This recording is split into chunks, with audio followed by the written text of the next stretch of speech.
Is this sustainable? Is this more the lineup you expected to see? I think 10 homers in the last 3 games, if I'm not mistaken.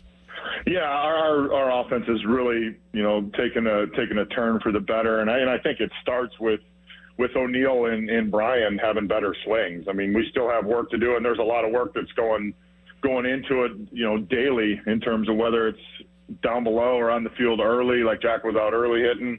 But I think it starts when the 2 guys in the middle.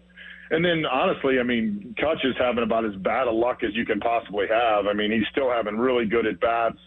Last night he hit a ball down the line that they called foul, and he had 2 other balls on the screws other than the base that he had. So, it starts with those 3 guys at the top, and like they say, once a couple guys start to hit, it gets a little contagious. But that's where it started for us.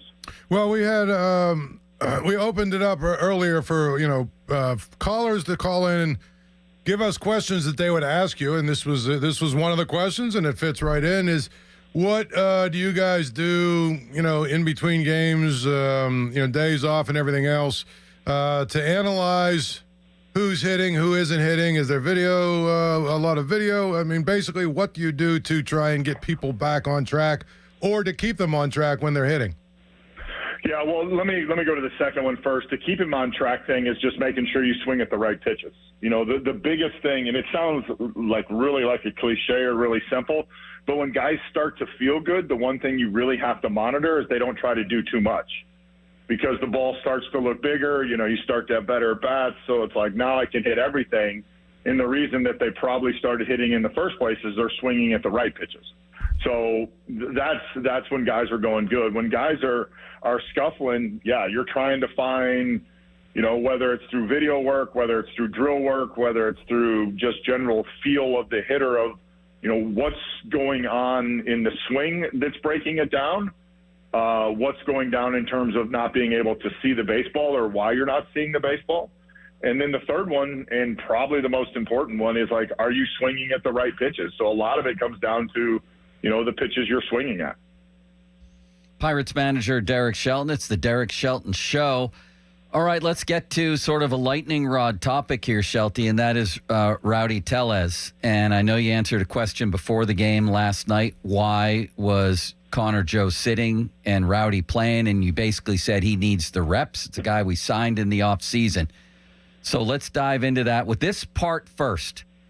Because people are curious about this too. Is it your decision to keep playing him, to play him last night, or is that coming from above you?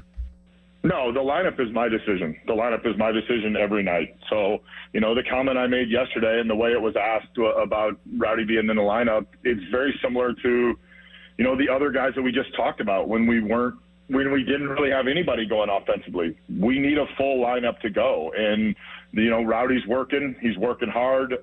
And we've got to get him the reps to, put him in a position where he gets going, because this is a guy that's hit 30-plus homers in the big leagues and that we felt was going to be a big part of our offense. And we have to figure out a way to get him started. So where's the line then? When do you finally decide either this is going to work or isn't going to work? Is it by the end of the month of May? And will he be in the lineup tonight? Well, I don't think there's a timeline on the first part of it. Tonight, he's not in the lineup. Joe Ross is pitching. Joe Ross is a reverse guy.